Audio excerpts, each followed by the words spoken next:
Views expressed on this program are those of the hosts, guests, and callers, and are not necessarily those of this station, its management, or other advertisers. You're listening to Transformation Talk Radio.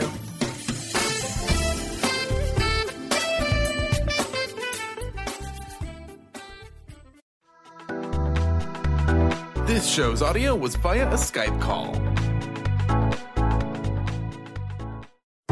You are listening to Your Next Chapter Radio, navigating through life's transitions with Shelly Ryan on TransformationTalkRadio.com. Shelly's contagious enthusiasm amazingly makes you want to tackle your transitions and jump to your next chapter.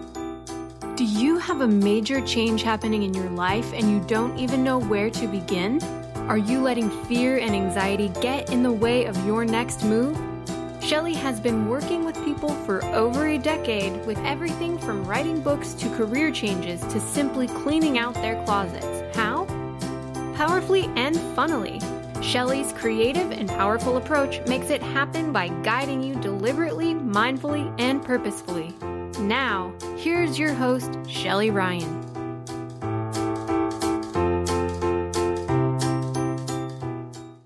Hello, everyone. I'm Shelly Ryan, and you're listening to Your Next Chapter on Transformation Talk Radio. Stay with us for the next hour and consider your life story and all of its chapters. How's it going for you so far? What chapter is next for you? You have plenty of time to create an amazing bestseller, so get ready to turn the page and design your next chapter. As a transition coach, my clients come to me unsettled and dissatisfied with something in their life. It may be their job, relationship, or lack of one, family, health, finances, or they're just not having any fun. And they know they need to change, but for a variety of reasons, they haven't been able to make it happen. Today's next chapter is for those of you who have a nagging feeling that you want more, something different, something new, and you really want to take the leap and make it happen, but the idea of changing is paralyzing you and you just feel stuck. Today, I have Mary Foley joining us. Known for her insights, candidness, and humor, Mary Foley offers hard-earned practical advice for navigating change and creating success. It all started when she ditched her engineering degree to find a career she loved, but never anticipated she would find it as an $8 an hour customer service rep at AOL. That was back when AOL was cool. Or during her 10-year AOL career, where she became the company's first head of corporate training. While surviving 6 layoffs, constant organizational change, a divorce, and hitting her head on the glass ceiling, even though she's 5'2".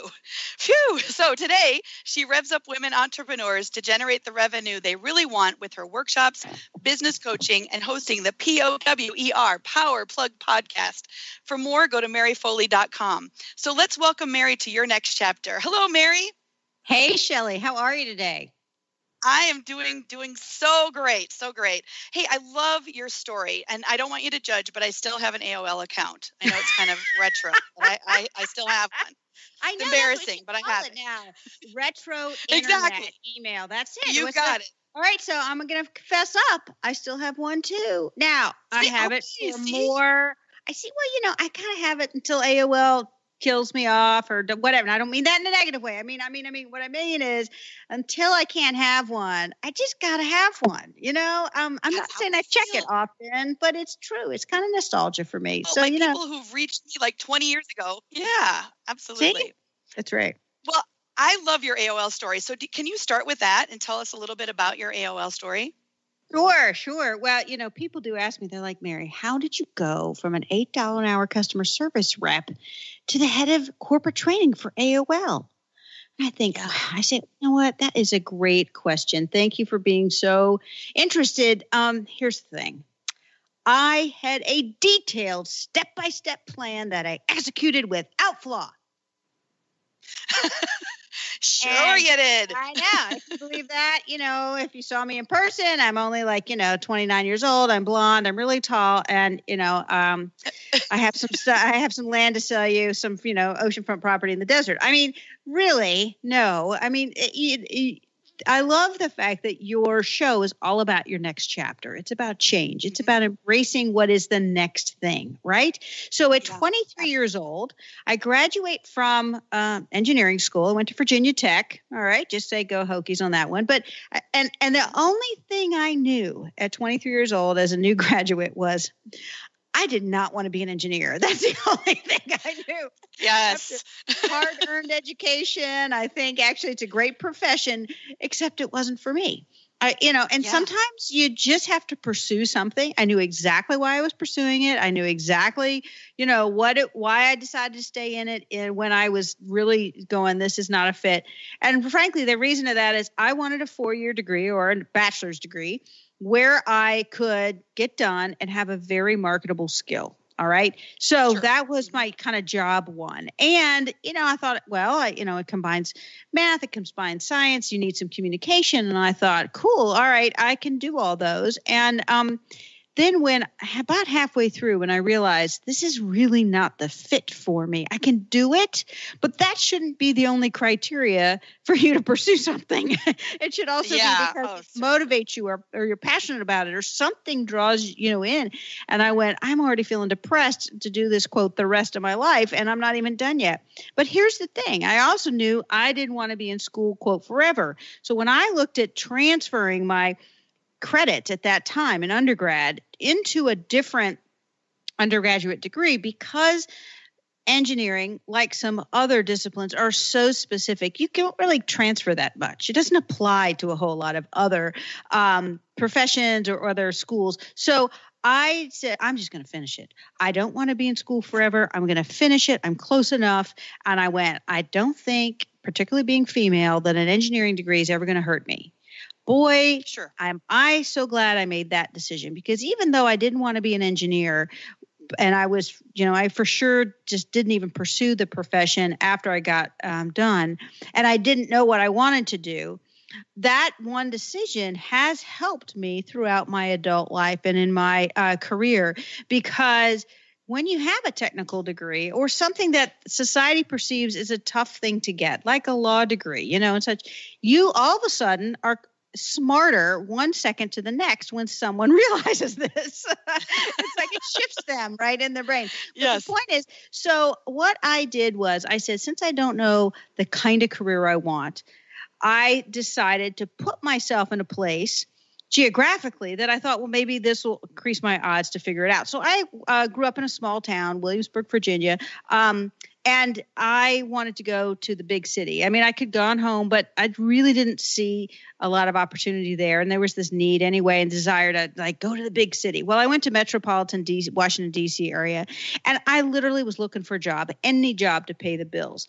I, pursued a lot of different options, and I'm not looking for the career job. I just want to be very clear. I was looking. So that's why when I saw this $8 an hour customer service job that works with people to help them get online, I knew it involved with computers, and it was a company called Quantum Computer Services. So, hey, put those together. I thought, I think I can do that. I mean, I don't know really what online totally means, but they started doing that when I was in college at the end, and computers talking to one another through modems. I was like, okay, well, I should be able to figure that one out. It can't be too hard, Sure.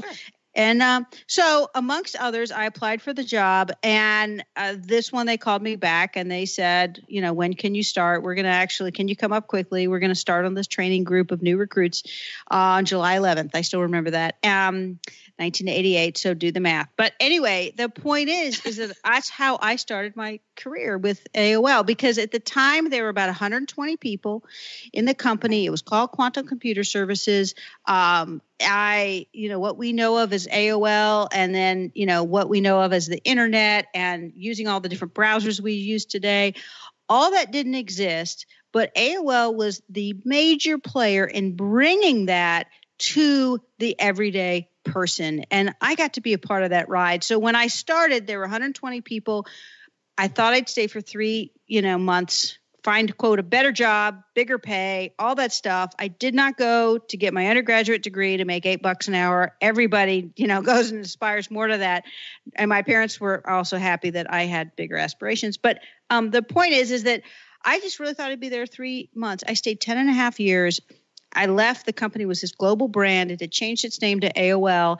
And I spent 7 years of that in the customer service area. I mean, I was a customer service rep for a year. Boy, that was a long year in some ways, but because the company wasn't growing as quickly as it then ended up growing later. And it's funny, I did about 70 calls a day where the calls would come in, 800 number, and, I was trained automatically. Thank you for calling America Online. This is Mary. How may I help you? Yeah. Again and again and again and again. We'd have funny stories, by the way. Some of them we're talking early days of the internet. Sometimes people go, "Oh, I have a bug in my computer," which meant there was something wrong with the software. I mean, that's what it really meant, right? I had a bug. And they go, "What did you do?" "Well, I took the disk out," because this is when you had, floppy drives and that. I took the disk out of the disk drive. I took some bug spray and I sprayed it into the drive.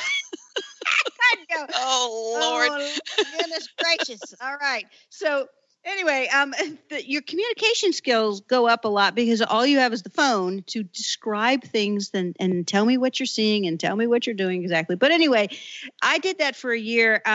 Then I became a trainer for the people who were in the call center. Over time, I became a manager of the trainers, and then I got the opportunity to run the whole entire call center. And I was 29 years old at that time. 250 people I was responsible for in a 7-day week operation. I mean, it was amazing opportunity. But, the thing is, it was a .com before we had that term .com.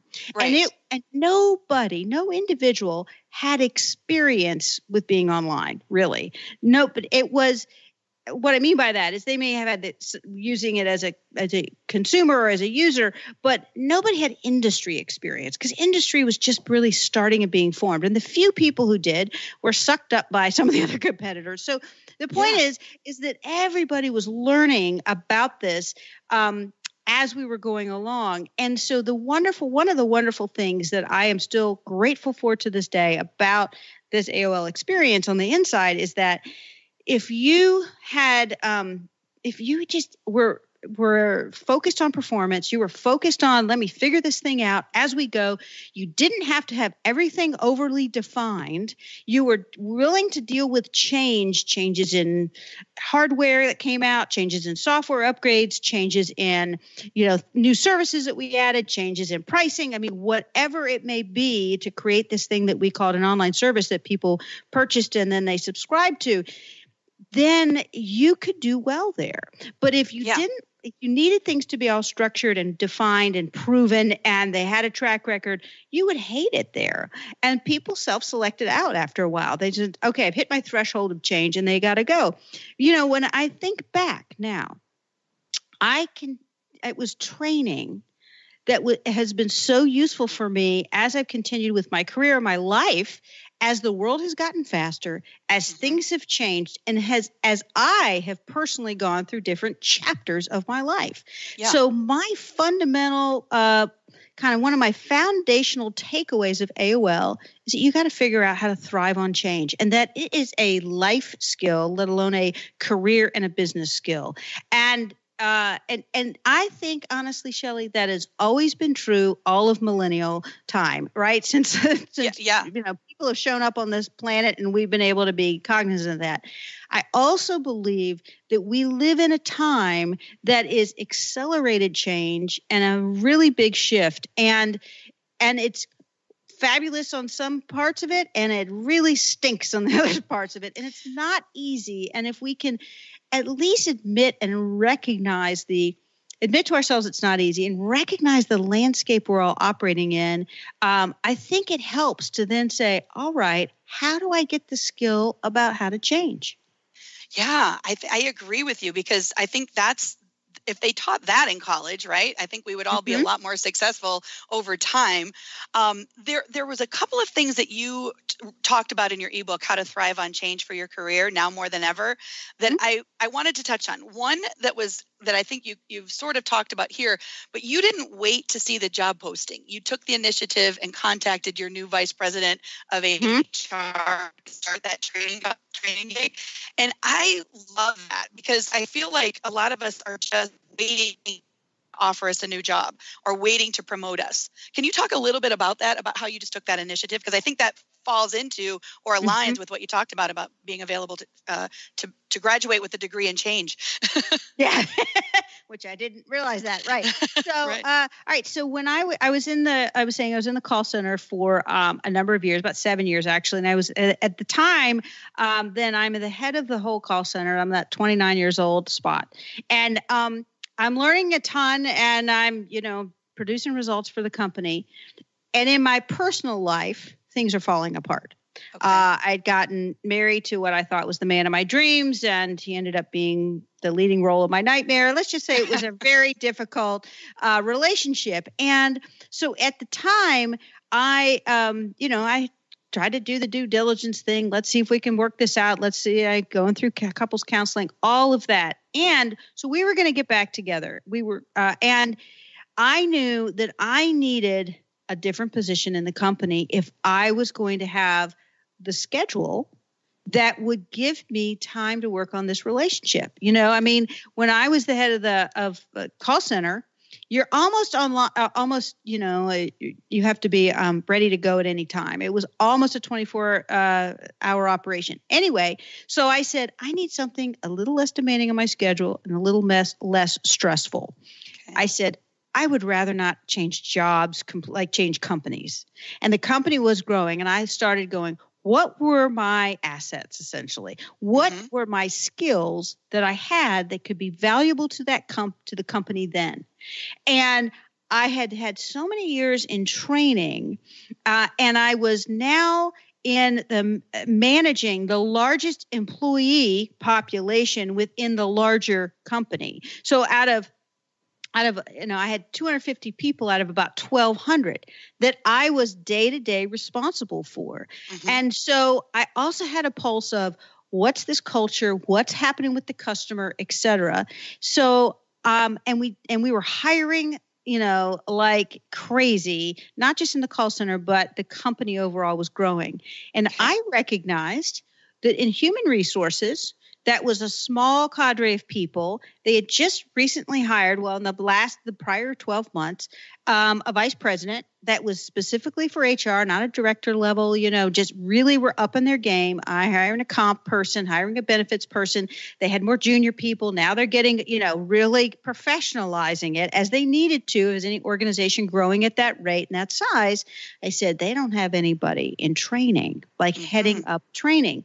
Now I'd worked with the newer VP of Human Resources because I had some employee issues and I needed to do that a couple of times. So when I said to myself, I want to stay with this company, I really need a different position that's really going to work with my life right now. Didn't know how long that would be. What are the assets I had? I proactively contacted him and I said, hey, could we get together? Could I talk to you for a few minutes? And I appealed to, and this is always very effective. And as you appeal to asking for someone's advice, because people love giving their advice. They love being acknowledged that they're worthy enough in your mind to give advice. Yeah. So, and I really did. I did want his advice, both as an HR person, but I wanted to also put out there that, hey, maybe I could help you. Now, keep in mind, even though I knew he was hiring some other positions, there was no posted position about, the head of corporate training. There was nothing that I knew for sure on that. I simply went to him. We sat down and I said, I really I started with the work we had done together. And then I said, I'm looking for a new opportunity in this company. Now, keep in mind, I didn't say, I'm going through this divorce, or I'm not going through this divorce. I'm trying to put it together. I didn't do any of that. I did not bring my whole personal situation in. I simply said, I'm looking for a new opportunity, which was also accurate. Yep. And so I said, I wanted to ask you, I see that you're doing some changes with human resources. Perhaps my skills, but also my experience with the company can be of benefit. That's when he told me, and by the way, he didn't have to, right? But that's when he said, in fact, I'm looking for someone to be the head of corporate training. Would you like to discuss that further? Now the door was open, and you could quote, the rest is history. And literally, here's a good life lesson, which was I had my needs, but I thought about what someone else's needs are, right? And what they're going to need to get something done in an organization. And then I was proactive in asking but I didn't say, oh, geez, could you give me a job? Are you looking for a training? I said, I did it I think a more strategic way, which was more about saying, hey, I'm looking for something new. I see that, I've got these skills and experience. Didn't know if this would be beneficial to you in any way.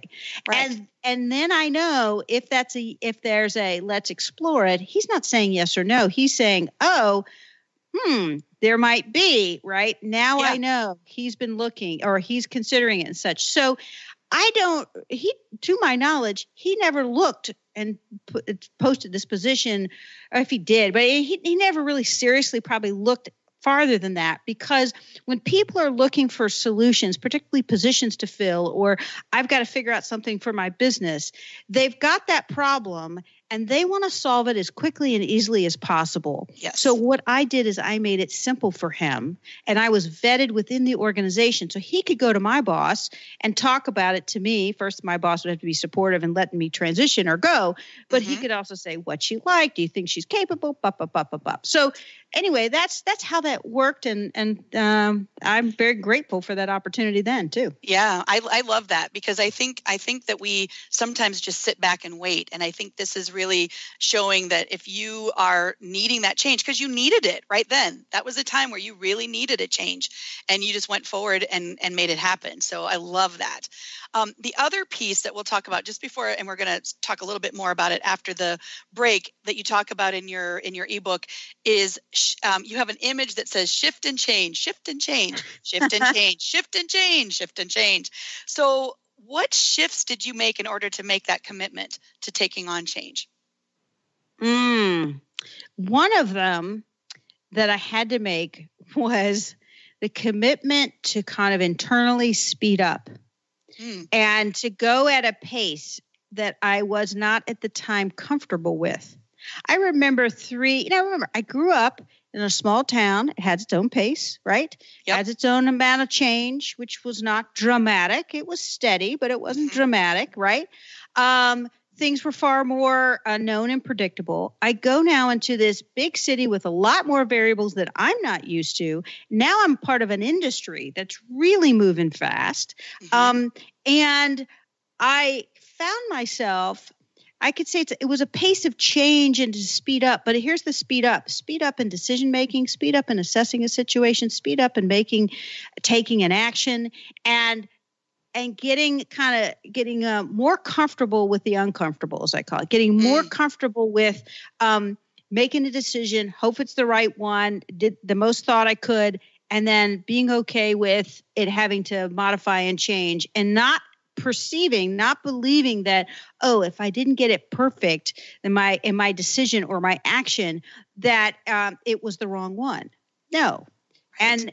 And that takes some, you just have to do.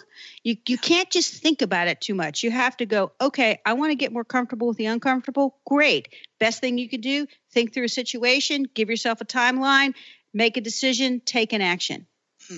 And you learn by doing. Absolutely. Absolutely. Well, we're gonna talk a little bit more about that. We're going to take a short break here. You're listening to Shelly Ryan with Your Next Chapter. And when we come back, Mary has 3 tips for thriving on change. So don't go anywhere. We're going to be right back.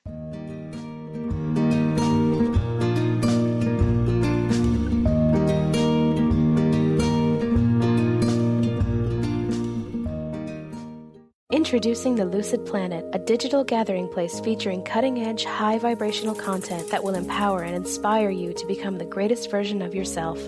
Visit the Lucid Planet today to stimulate your mind, body, and soul as you connect with a global community of like-minded people. The Lucid Planet is edited by renowned psychologist and author Dr. Kelly Neff, who is here to help you cope with anxiety, connect to your higher purpose, uncover your true passions, and live your dreams. Dr. Kelly's fresh, compassionate perspective emphasizes growth, transformation, healing, and thriving. Even in the face of adversity, say goodbye to bad news and low-vibrational media for good and become part of the larger collective of people working together to navigate the global shift of consciousness and transform the world from within. Join the planet, the Lucid Planet. Visit thelucidplanet.com. Welcome home. Conscious Confidence Radio, a timeless wisdom with Sarah Main. Tune in each month on Transformation Talk Radio and join Sarah on an adventurous journey to the deeper level of meaning to move beyond today's world of constant change, confusion, and uncertainty beyond the shadow of fear. This hit show explores key concepts such as confidence, values, and attitude in a dynamic way. To learn more about Sarah and her work, visit sarahmain.com. The Truth is Funny. Shift Happens with Colette Marie Steffen is excited to welcome Karen Benton as a monthly guest host. Tune in on the third Wednesday of each month at 8 a.m. Pacific Time to regain confidence and trust in your capacity to create change in your life, your health, your family, and your well-being. Karen Benton is a mother, nurse practitioner, certified body talk practitioner, Franklin Method instructor, and owner of Limitless Living LLC. For more information about Karen, visit KarenBenton.com. Are you looking to grow spiritually, expand your consciousness, increase psychic abilities? Well, there's a free app for that. Pure Light offers audios that transmit high spiritual frequencies to help you awaken to your full potential. Hundreds of audios created by some of the world's top energy healers, and many are free. Enjoy the latest in conscious technology and download Pure Light today. To find out more, visit purelighaudio.com. Healing has a ripple effect. One person's healing affects everyone around them. This is where the power of sharing our stories can be so important. Tune in to Playing on the Edge Radio with Megan Edge each month on Transformation Talk Radio, as Megan provides you with ways of sustaining radical and powerful changes in your life. Enact the power of radical change. To find out more about Megan Edge, visit her website at meganedge.ca.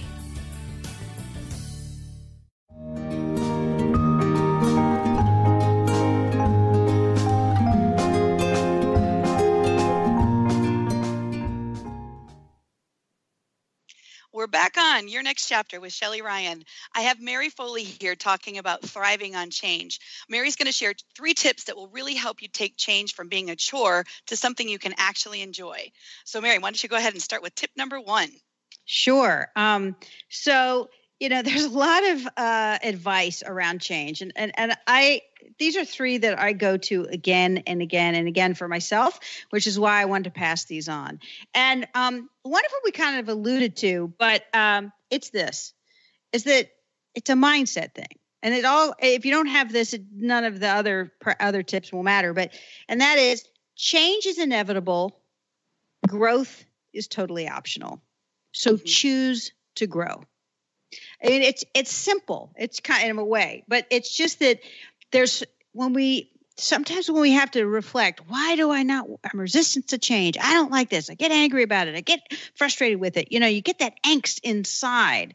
What I was able to do is where I can take kind of what I call bring change down to size is that, when I realized, and I kind of really accepted and embraced, that change is inevitable. It's going to happen, whether we like it or not, whether we want it or not. And there's a lot of change we do want in our lives.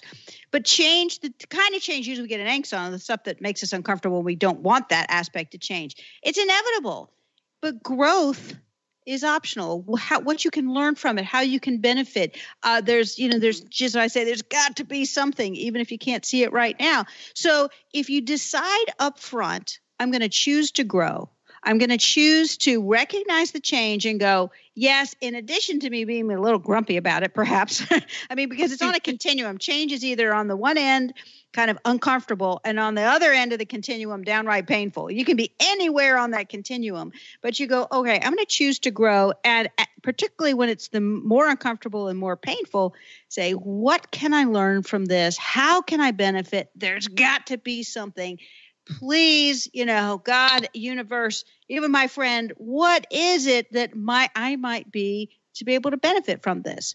When we look back in a lot of times for me in my childhood, and I remember my mom and my dad saying, you grow more from the mistakes that you make. And I'm like, dang it, Wish that weren't the case. It's not right. It doesn't change just because we become adults or any chapter in our lives, right? We learn the most, it seems, as humans by the fact that we go through some uncomfortable, even downright painful experiences. So, like when I went through my divorce, and unfortunately, there's a lot of people listening right now, they've gone through it as well. One of the big things is I thought, I don't want to repeat this. I want to learn all I can from this very painful experience at minimum, so I don't repeat it. I mean, heck, if I got involved in another relationship, it didn't turn out, let's hope it was for a totally different reason. I mean, come on, right? But right.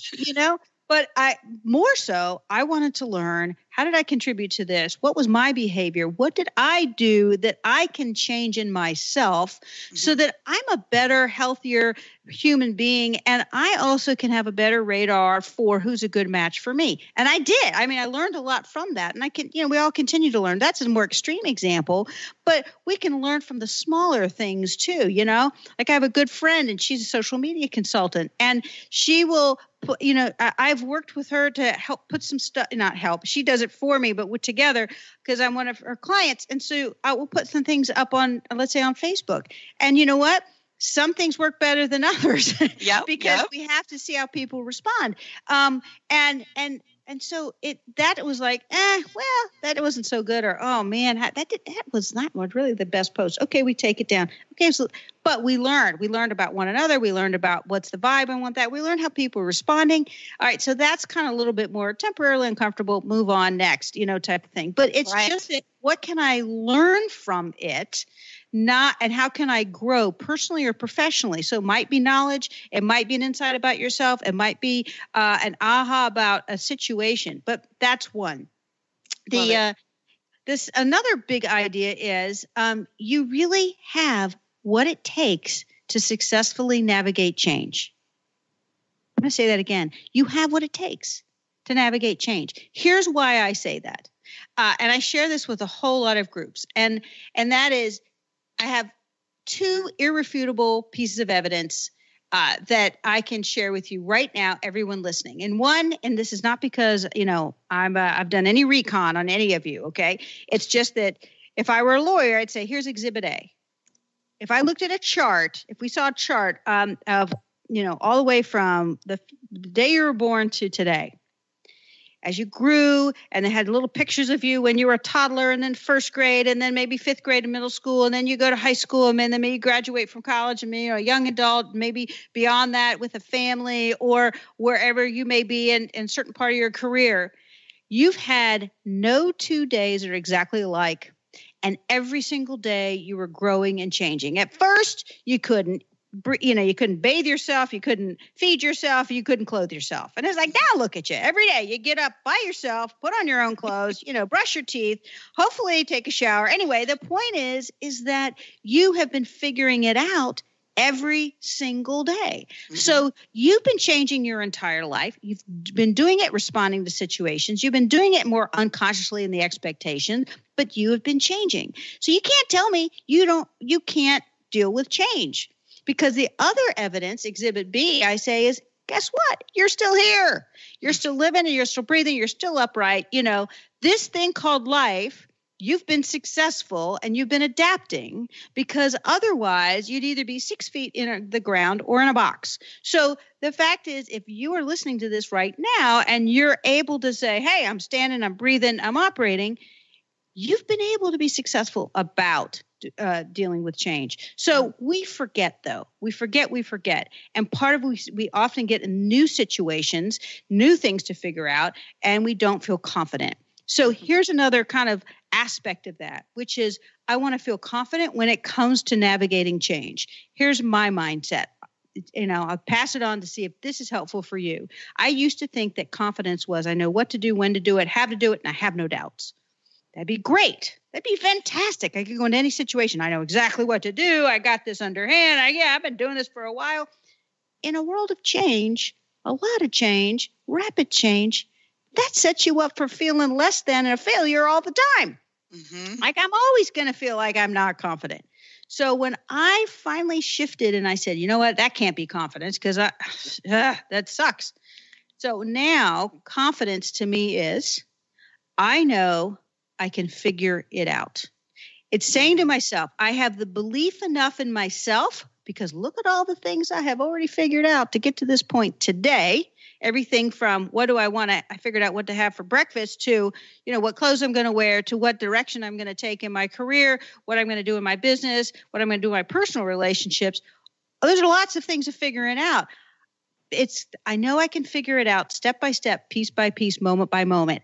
Does it mean I'm going to get input? I hope so. That usually is helpful. Does it mean I might not make exactly the right choice and have to redirect it or tweak it? Yeah, that'll probably happen. But you figured it out. So that's what real confidence is your belief that you can step by step figure it out. And then the third is one of my favorite things, and I use on a daily basis for navigating change. And that is to laugh easily and often. I mean, yes. You've heard don't take life seriously, but don't take yourself so seriously. I mean, we are so uptight. And I think in the world we live in today, it's easier than ever to get really uptight and anxious. So we need equal and opposite laughter easily and often.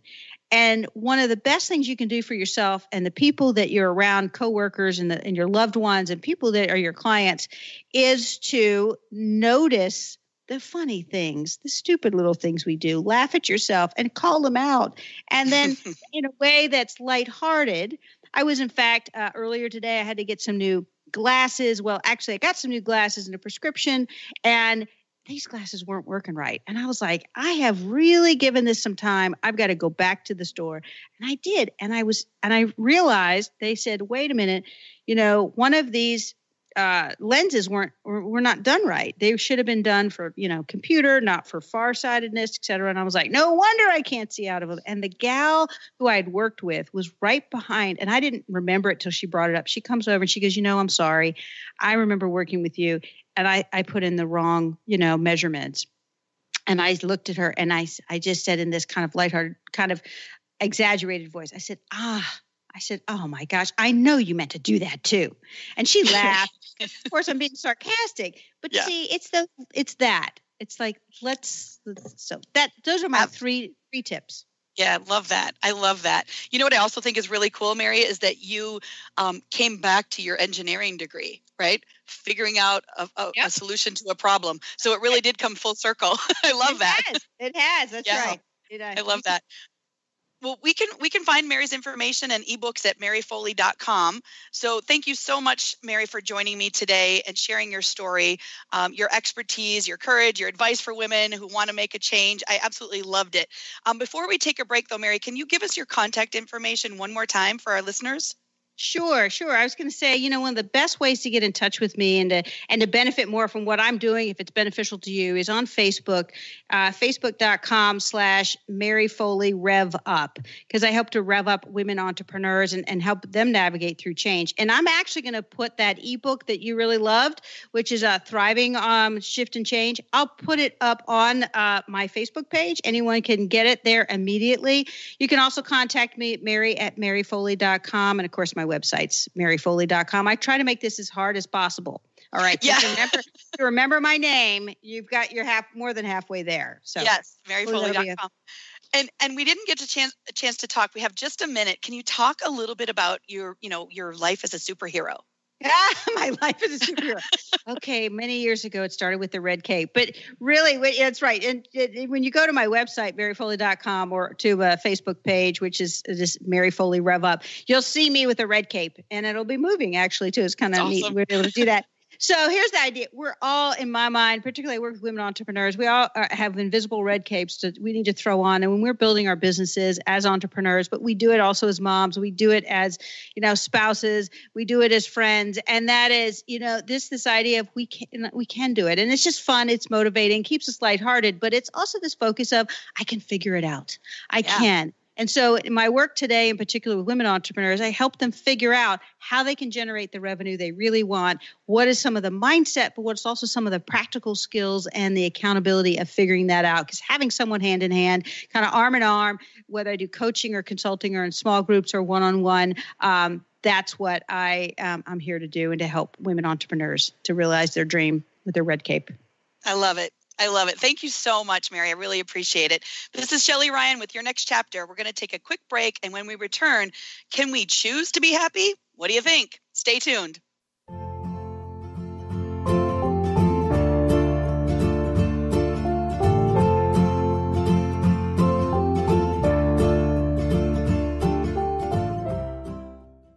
Would you like your next chapter to be free from fear and angst?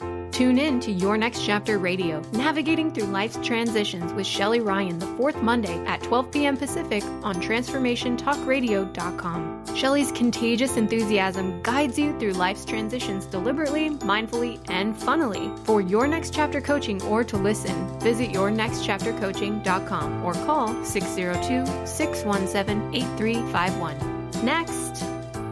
What is a brilliant culture, and how do we create them? Why are they important?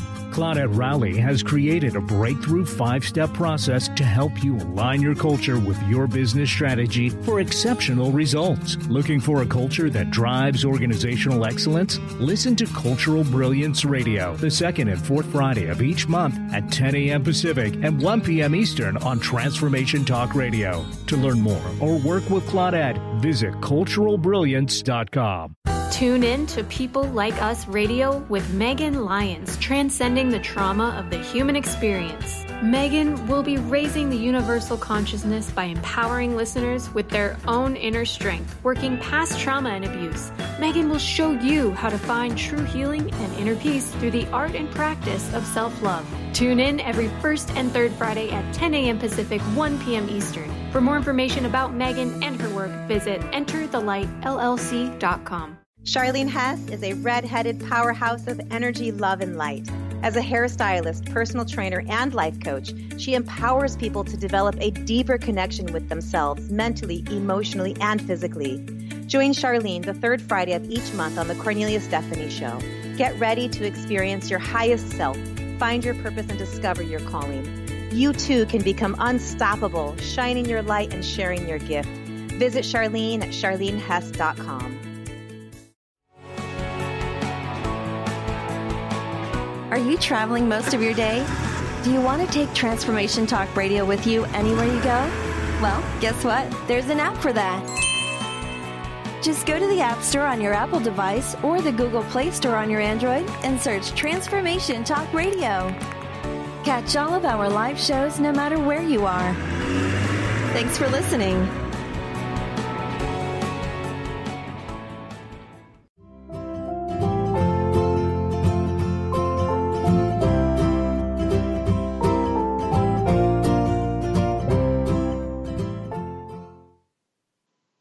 Welcome back to Your Next Chapter. I hope you get a chance to go to maryfoley.com and see her red cape. It's super cool. So definitely encourage you to do that.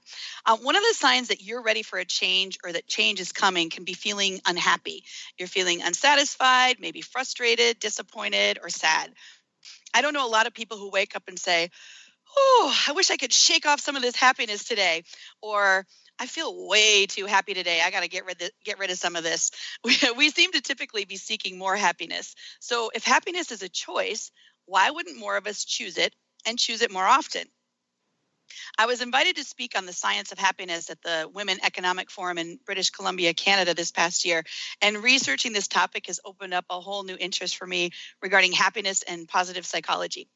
As a psychology major in the early 80s, the emphasis during that time and essentially the previous 100 plus years was on what was wrong with people. It was looking for cures and treatments for psychic ailments. It wasn't until the late 1990s that Dr. Martin Seligman introduced positive psychology. His work looks at what makes people feel happy and fulfilled with a focus on strengths.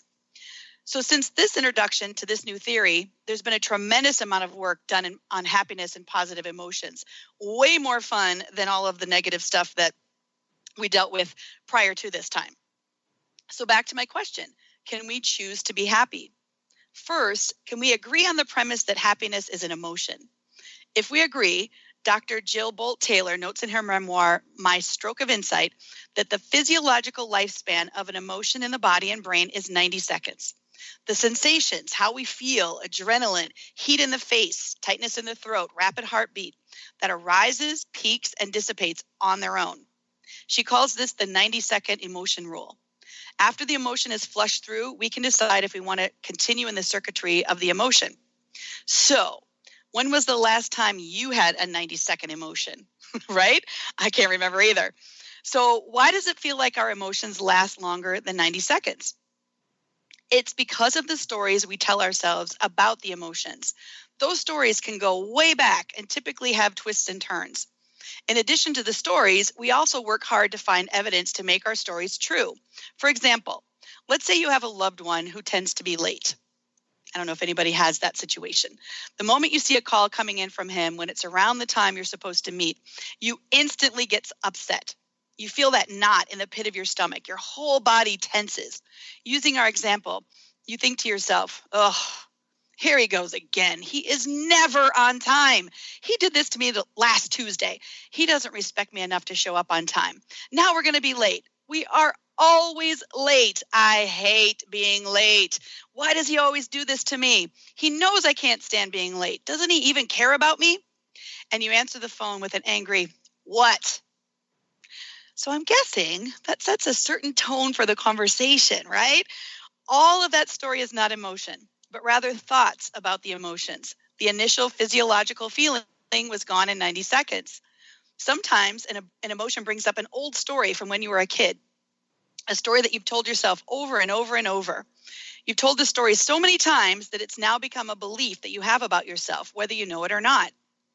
Maybe your long time story is that you're not getting the respect you deserve. And the belief that goes along with it is that you don't deserve respect. And you take that a step further, that you aren't even worthy, period. This may be a story you've believed for many years. And really, is it even true? What if I told you that you can create a new story? Do you believe you can change those beliefs you have about yourself? This is the point where I believe happiness can be a choice. If the story you've told yourself over and over is a negative story, you can change that story to something that's more positive. You can choose to focus on something that makes you happier. For instance, suppose you got the call from your loved one right before you were supposed to meet him, and maybe he's going to be a little bit late. What if you focus on the fact that now you have an extra 10 minutes to respond to an email you've been trying to finish, and you'll still be on time? Would that be a happier conversation? When things look bad or dark, it may not feel like this is even possible. I like to ask my clients to look for the good in their situation. Even when things look dark, can you find something good about it and focus on that rather than the negative or dark aspect? It doesn't make the dark part go away. It just focuses your mind on something different. And when you focus on something that's positive, it moves your thought frequency in an upward spiral versus a downward spiral. This is exactly what Mary was talking about before with her first tip, where she was saying change is inevitable, growth is optional, choose to grow. It's very, very similar to that. So what can you do to start to create a new, more positive story? Shawn Achor wrote an amazing book that I just read this last week called The Happiness Advantage, where he outlines 7 scientifically proven principles that can help us shift our mindset and habits to live a happier life. He started off by talking about how conventional thought has us to believe that when we succeed, like lose weight or find the dream job, meet your mate, buy the perfect house, then and only then will we be happy. But science is proving that we have it backwards. When we're happy, then we can succeed. Totally love that. So this has come up a lot of different ways for me personally in my life right now around body image. It came up through reading Shawn Achor's book. It came up in my meditation. It came up while I was having conversations with a couple of friends. It keeps coming up all over the place. So I know there's something to it. So I lost a bunch of weight 6 years ago, and then I gained it back over the last 3.5 years. And I have been struggling with this weight issue since I was probably 10. And I'm so tired of struggling and trying diets and exercise plans and reading this and hearing about that and looking at this website or whatever. I want to focus on being happy with this body and being okay exactly as I am. And that when I'm happy as I am, then I can succeed. I used this approach previously regarding finding my husband 4 years ago, and it totally worked. So I know that this works. So this is my next test. I'm going to love this body as it is, and then I can succeed. So I'll keep you posted on how it's going. So one of the things I love about Sean Akers' book, The Happiness Advantage, is the practical tips he shares. Here's a list of ways that you can improve your mood or raise your levels of happiness throughout the day. It will not only give you a boost of positive emotions, but if you do these habitually over time, it will raise your awareness. It will raise your baseline happiness level. So number one on his list was meditate. I can't tell you how excited I was that number one on his list was meditation. Meditation has been a game changer for me. There are so many medical benefits to meditating that I may have to do an entire show just on meditation. So if you're not meditating, I encourage you to start meditating. It's amazing. Second thing, find something to look forward to. Oftentimes, the most enjoyable part about something is the anticipation. Even if you can't do something right now, put something on your calendar. I have a trip to Belize coming up that has been getting me through a crazy busy July, flying back and forth across the country, and flight delays and flight cancellations and hotel changes and all kinds of things. So that trip to Belize has definitely kept me happy. Next one is commit conscious acts of kindness. Pick one day a week and commit 5 acts of kindness. Do these deliberately and consciously to reap all of the psychological benefits. It may be opening a door for someone, buying the person behind you at Starbucks their drink, one of my faves, complimenting someone, or even smiling. Next option, infuse positivity into your surroundings. Put up pictures of people or your pets that you love around you in your office or around your desk. Make time to go outside for 20 minutes each day. Sunshine can definitely boost your mood. And stop watching CNN, constantly negative news, or at least reduce it if you can't stop cold turkey. Another thing for boosting your happiness, exercise. Not only does this help you physically, as we all know, it can boost your mood and enhance your work performance. So those companies who have gyms in their buildings or offer gym memberships really know what they're doing. They're really helping with their company's ability to be productive. Spend money, but not on stuff. Use it to do activities, concerts, dinners out, vacations. Spending money on other people, called pro-social spending, boosts happiness. And then lastly, exercise a signature strength. We're all good at something, so do it. Ideally, you get to use your strengths every day at the job that you do. But if you don't have that kind of job, find time to use your strength, whether it be cooking, art, singing, giving advice. The more you use your strengths in your daily life, the happier you become. So I'll also add to this list Mary's last tip on for thriving on change: laugh easily and often. Definitely a good mood booster.